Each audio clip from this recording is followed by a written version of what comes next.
I've got the sort of title for my talk is Personal Reflections on Sangha and Spiritual Friendship. But I want to really sort of set that in a bit of context. So to start off with, looking at sort of what do we mean by those terms. So we talk a lot here about the spiritual friendship is translated from Kalyana Mitrata. Kalyana Mitrata literally means a beautiful friendship. So Kalyana is beautiful and Mitrata, friendship. And that gets translated to spiritual friendship. And so a lot of what I'll be doing today is talking about, so what do we mean by that? How do we do it? What's my experience of it? But also Sangha. Sangha is literally the sort of community of people practicing.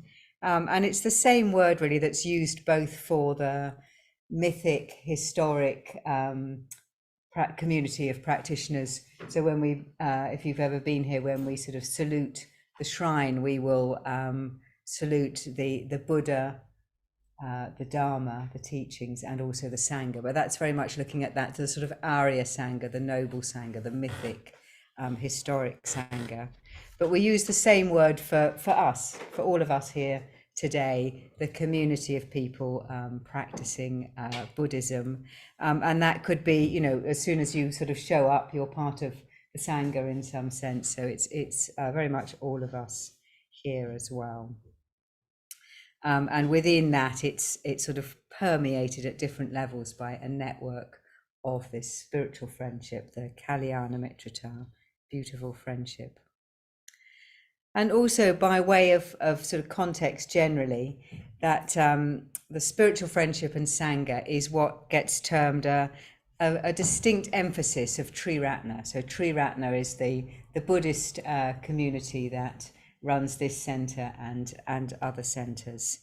And there is a very particular emphasis on Sangha, on spiritual friendship in Triratna, in this particular context. It was something that the founder of Triratna, Sangharachita, realized and experienced the potential of quite early on. So he spent 20 years in India studying with different teachers, and interestingly wouldn't have had a lot of experience then, particularly in a peer context of this sort of Sangha, of spiritual friendship. But when he came to the UK in the 1960s, very quite quickly realized the potential of it and the importance of it. And so Sangha, spiritual friendship, have been very sort of core to the way in which the Triratna Buddhist community was set up and the way it works now. I mean, just by way of context, as it sort of, you know, about, you know, includes personal reflections on Sangha and spiritual friendship. I mean, I came along in 1990, so a while ago now. And but for me, I was drawn in by meditation. That was what I was interested in. I really wanted to explore the potential of the human mind and learn to meditate. I became interested in Buddhism over several years of meditating in this context, but that, in a sense, that the Sangha, this distinct emphasis on Sangha and the importance of it was a later thing for me. It was something that I didn't engage with until, you know, I'd been around probably for 6 or 7 years quite consistently. But now it's something that I'm extremely glad is a really key distinct emphasis of Triratna, and it's been lovely sort of dwelling on it in terms of doing this talk today. So what I'd like to talk about really is starting a bit on the sort of practical level with what it looks like, you know, what the spiritual friendship and Sangha looks like in this context, and then sort of how we do it. Again, you know, I'm going to talk from a sort of quite a practical level. I'm aware I'm talking to quite a sort of mixed level. Some of you will be, this will be sort of second nature to, and some are probably quite new to it. But really, in terms of the sort of looking at sort of how it works, how it is part of this distinct emphasis in this Buddhist community that we have here, I was sort of thinking in terms of different sort of circles sort of going out We talk, the sort of ever widening circles, the Sangha. And really at the heart of that, you have the order, the ordained Buddhists. So you can spot us here because we wear cases around our necks, which is a sort of proxy for robes in this context. And very briefly, sort of, people who have been ordained within the context of Triratna. And you can also spot our names if we share our names as well. But it's people who have really sort of put the Buddha, the Buddhism at the heart of their lives. That's the sort of heart of the emphasis of our lives. It's not that we don't do lots of other things as well, raise children, work, etc. But it's like that is very much the sort of heart of our lives, and are doing that effectively in a way that's sort of sustainable and within this particular Buddhist context. So people may well be, have the sort of the Buddhism at the heart of their lives, but just be doing it in a different context. So those are aspects of then, being ordained into this context.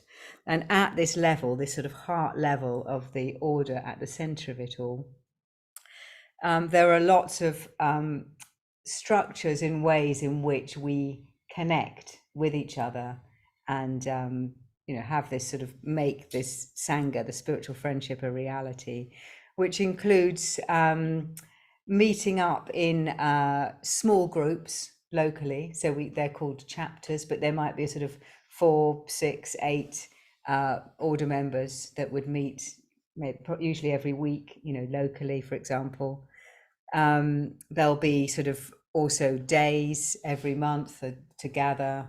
There'll be and also an emphasis on gathering in large numbers. So at least once a year there'll be a very large event for the order. We might meet sort of 500-600 people or ordained Buddhists all practicing together.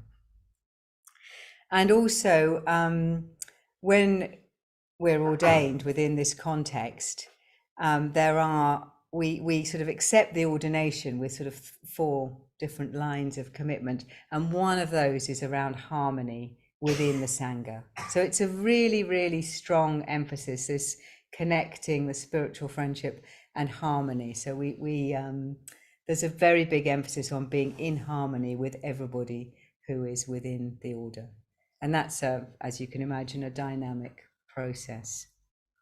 So that's really at the heart of it in terms of sort of Sangha and this emphasis on spiritual friendship. And then sort of moving sort of in a way outer layer, you've got the sort of people who are in the process of preparing for ordination or being trained for ordination within the sort of within Triratna. And again, it's quite similar that they might be in a group with other people, with peers who are also, really sort of seriously engaged and practicing and in that sort of training context. They will also have at some point a group of people, it's called a kula, a team, a group of people who are already ordained, who are there to support them, to witness them, to get to know them. Just smiling at Carolyn because we had a kula meeting for her yesterday. But it's, so that's also there. And there's also study retreats, lots of sort of study of the Dharma together. And there's basically just a lot of commitment of the people around that person to get to know them, to witness them, to support that process. And then moving out a layer from that, you've got, here there'll be a lot of people who are what's termed a mitra, which literally means friend. But it's a level of commitment, and it involves, there's a sort of a process and a ceremony as well in terms of being a mitra. But again, there's that real emphasis on and structures for connecting with each other. So generally people will be part of a study group that will meet weekly, maybe goes on for several years. So you can get to know the same people within that in a peer sort of way. Also encouragement to go on retreats, to support courses, classes, attend festival days. So lots and lots of opportunities to connect. And then wider than that, you've got everybody, all of you and many more people. And what tends to happen is that sometimes people can come along for a while and they're like, oh, what's that? They sort of start to show an interest or want to connect a bit more. And at that level, there will be people who you can connect with, who can point you in different directions, explain different things, talk a bit about our history, etc. But early on, for everybody really, what you've also have is, wherever you come, like including here now, there'll be team members who connect with people. So quite often, if you're on say an evening course, if you find there's a tea break and you're sitting on your own, or looking at the bookshelves rather avidly, quite some, you might have someone from the team come and say, introduce themselves, say hello, and connect you up. So when you come, it may all seem, and it is a bit random in some ways, and it does all vary depending on who's here, but it's interesting maybe just to know that when you just pitch up, that's what it's part of. You've got this core, and that's going out, this emphasis on connecting, and being able to really sort of connect in a meaningful way, as in terms of spiritual friendship, within, as a Sangha. So what I wanted to say a bit about is, so why is it different? Why is it different from just being friendly or just chatting or whatever it is? And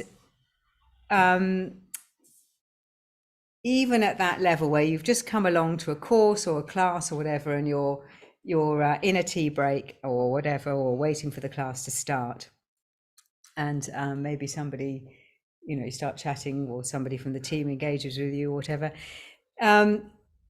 It's not so much about, where do you live? What do you do for a living? The sort of, those tends to be the sort of general markers of how we connect with people often in society. Rather it'll be, like for me, I'd be sort of engaging with someone as, okay, you're a human being who has chosen to spend Saturday morning in a Buddhist centre. There are lots of ways to spend Saturday morning, but you've chosen to spend it in a Buddhist centre, and specifically in this Buddhist centre. So it's much more around, oh, hello, that's interesting. What brought you in? Do you come often? Do you go to other things? Have you had other engagements with Buddhism, or is it meditation that draw you in? It's, even from that really early stage, it's talk, that's in a way some of the nature of the conversation, the nature of the engagement is as a person engaging with Buddhism in this context. And then sort of permeating all of those different sort of layers that I was describing, I was thinking about this, what makes it different. And I was thinking of it both in terms of topics of discussion and the nature of engagement with those topics of discussion. So I was thinking, in terms of and this is obviously when it's working well, and what makes the spiritual friendship, the Kalyana Mitrata, distinct from other forms maybe of connecting. And some of the topics you might want to then sort of engage with people on, and you can do this at all levels, is meditation, Dharma, Buddhist teachings, ethics,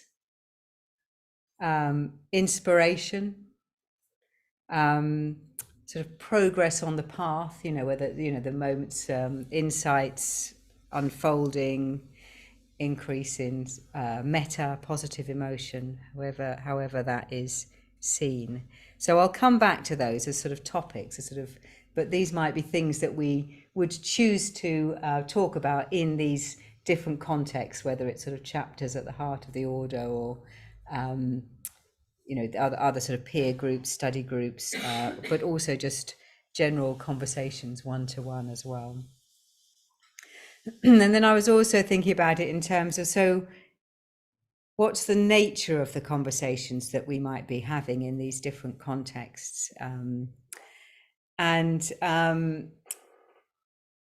various different things, but particularly around clarity, helping each other get some clarity about issues, particularly clarity from a Buddhist perspective. And again, I'll say more about these. So clarity, and also up there at the top was kindness. We're engaging with each other with a sense of kindness, of well-wishing. And a lot of that can also come, it links with the clarity, because there is this sense of, we're all sort of conditioned human beings. We'll have our own pasts, we'll have our own things that have happened to us, and those affect how we react to people, what we do. And, to have a situation where that is met with kindness, with acceptance, with an understanding that, this is what happens. We're all sort of beings in process. So those are important, but also another way, quality, I think, in terms of the nature of the way that we can engage, or that I've found helpful as well, is around confidence.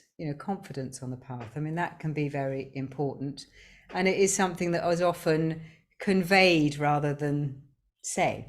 That sometimes people might feel like, well, yeah, but other people make progress, but not me, not now. And it's just like, how do we convey or inspire or instill confidence in each other that no, it's this is for all of us. This is possible. This is possible now. For you, for me. Also, another way that we can engage with each other, and this, is in a sense of sort of, well, we can challenge each other. We do that very much within this context of spiritual friendship. It needs to be done in a context where there is permission to do that, and it needs to be done appropriately, timely, gently. But it is an aspect of getting clarity sometimes, is that sense, and I'll come back to that as well. But basically, we are supporting each other. We're supporting each other to reflect. We're keeping each other company on the path. We're also witnessing each other, and which is really important. It's really important to be witnessed. Sometimes even just to state what's happening and have that witnessed is very. It can be very validating, very enabling. And and sometimes as well, where especially if it's with somebody who's been practicing for longer, whether they're ordained or not, there may also be a sort of mentoring or coaching element to that.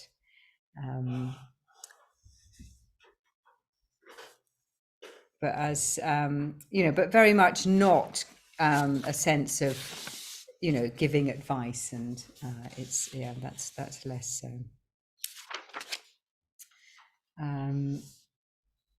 So that's some of the sort of topics that we would discuss, and also maybe the sort of nature of how we might do it.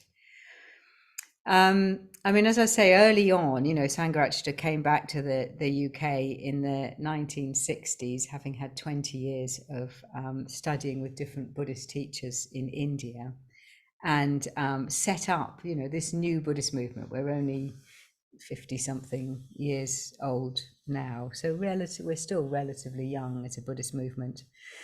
And sort of early on in that setting it up and this emphasis on spiritual friendship, there was a great emphasis on sort of intensity of context in that time. I mean, particularly what is termed the 3 C's of community, cooperative, and centres. So an encouragement for people to be sort of living together, working together.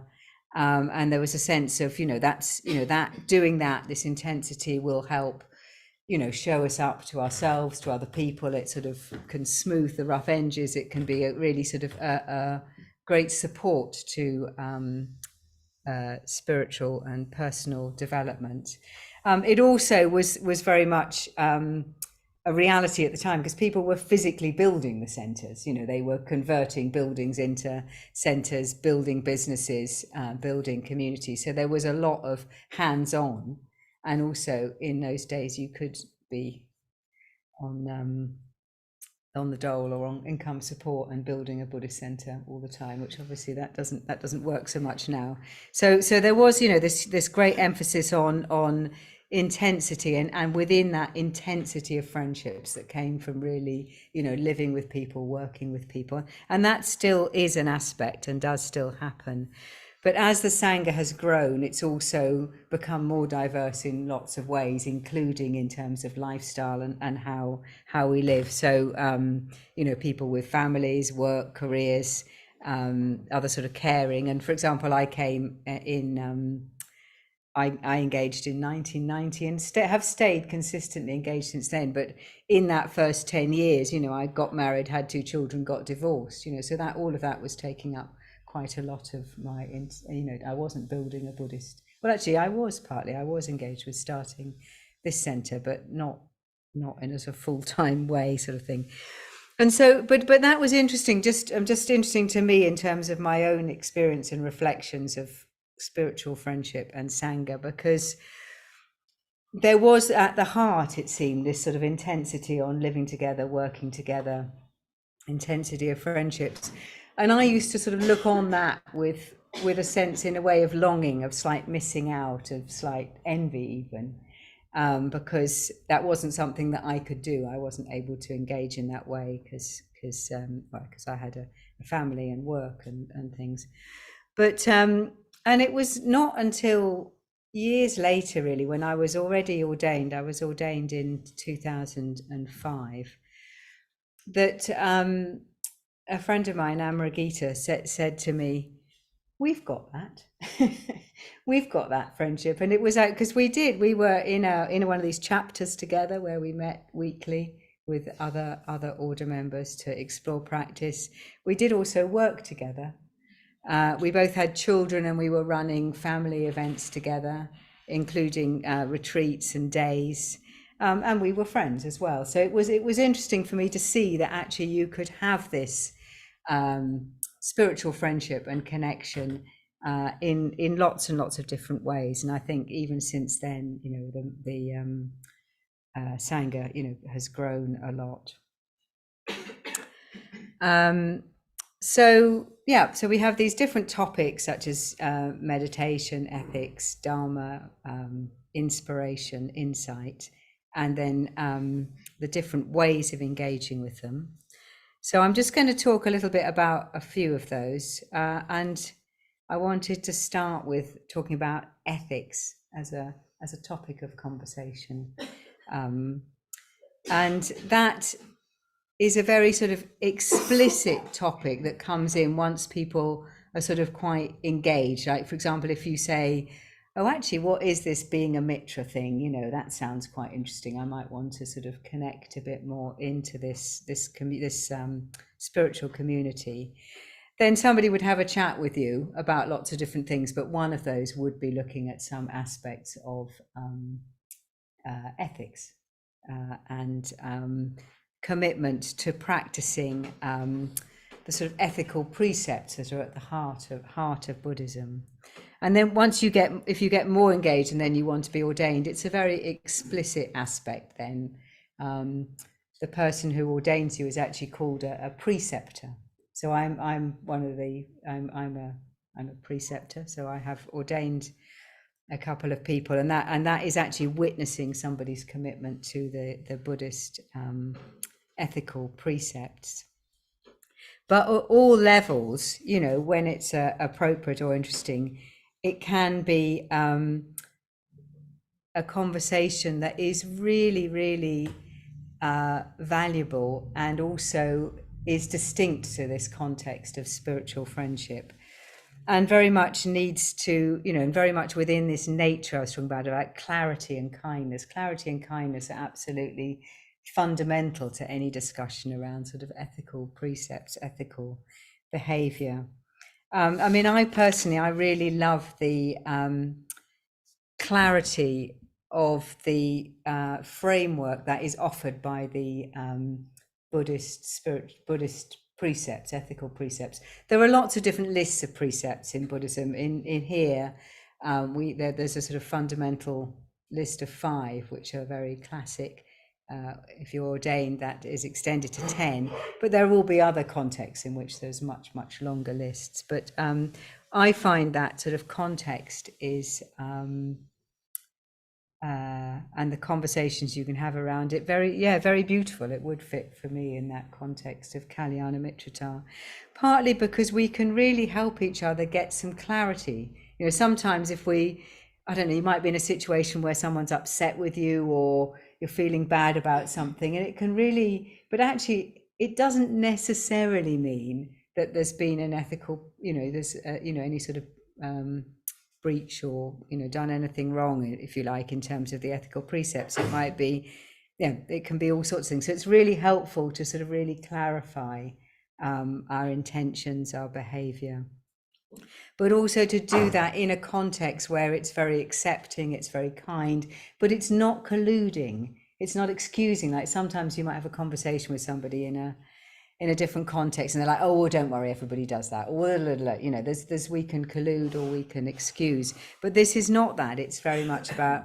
being really clear, but within a context of immense acceptance and kindness. You know, this is all extremely human stuff. You know, we're all humans, we're all in process, depending on our different sort of conditioning from family, from childhood, from whatever it is.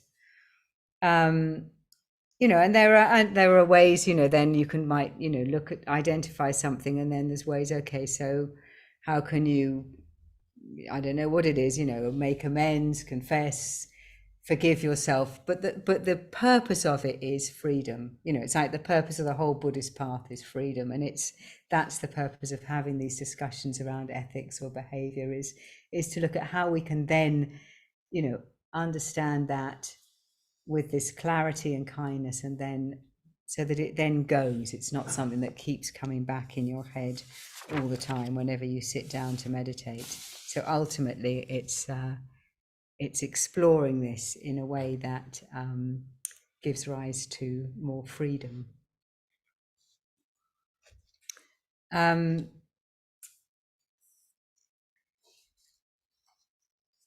So another thing I wanted to touch on in terms of my experience with spiritual friendship and Sangha, because also it can be quite easy to misunderstand this area, which can lead to sort of unrealistic expectations or disappointment, or to feeling like you're failing, or, you know, so, but like in any context, there'll be people that you meet with whom you have a more natural sort of easy human connection. Some people it's easier just to get on with, or you're more naturally friends, you know, than with others.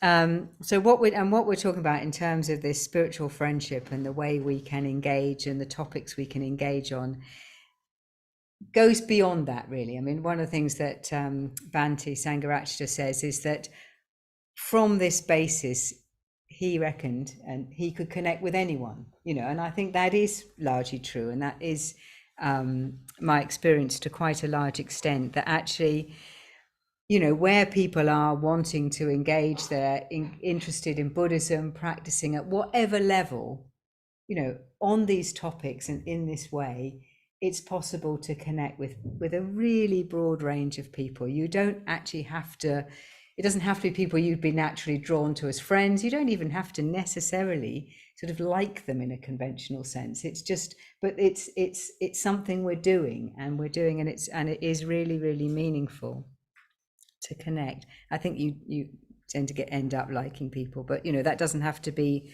the way in. I mean, it is also, there are some what we would call sort of near enemies, because you can, especially when there's, you know, sort of a verticality in the relationship. So it's a spiritual friendship between somebody with more experience and somebody who's come along, who's newer to the process. You know, it is possible to slip into, you know, a way of communicating that is more about sort of treating someone as a therapist or a parent, or reacting to them in that way. That doesn't work so well.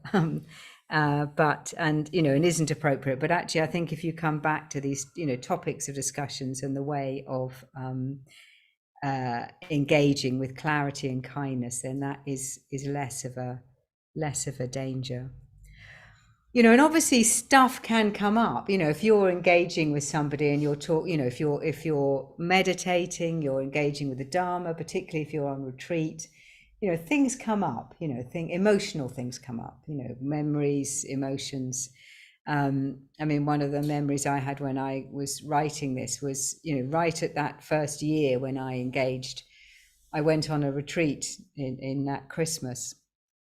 And I remember when I, you know, sitting in this, there was about 100 people on the retreat, sitting and meditating. And this painful memory came up to do with my mother and my sister. And it was completely out of the blue, just popped up, and it felt very intense. I started to cry, and I left the meditation hall, went for a walk, and then I came back. I think it started raining, and I happened to bump into somebody who'd had a case around their neck, so I knew they were an order member. And I blurted this out. Oh, to my mother, this and that. And you know, and she said something very neutral and very simple, like, "That must be hard," or "That sounds difficult," or something like that. And it was extraordinary, really, because in that context of the interaction, something in me went, yeah, it was, you know, and it just sort of dropped away and lost its intensity. I mean, I actually met that woman about 20 years later. Once I'd been ordained, I met her on an order event, and I said, "Oh, you probably don't remember me, but you know," and she did remember me, though she didn't remember that particular conversation. But actually, I found out then that she'd been ordained for about 6 months. She was may have been completely out of her depth in terms of what I was doing, but she didn't really need to do anything. She was simply witnessing. She was just being there as a kind presence and hearing me, reflect me back in a very neutral way, and because of the context. So that's, you know, that was, well, to me, it was beautiful friendship. It had a big effect, even though it was a small thing. So yeah, we can have these connections with a hugely wide range of people. It doesn't need to be people we would naturally tend towards as friends.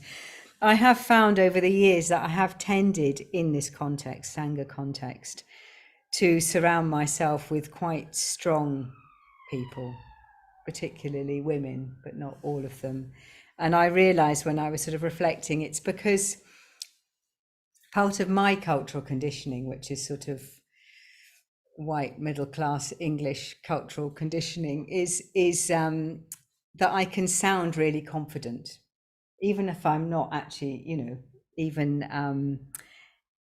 so it can sound as if I'm right, even though I'm not necessarily, you know, or I'm certainly not above challenge on it. So I have tended to, in terms of people that I've really developed those sort of strong connections with over the years, to have done that with people who are able to challenge me, including when I say no, because it's like this, and to come back on that, you know. And another memory that came up was in this sort of chapter context, this sort of peer group of order members many years ago.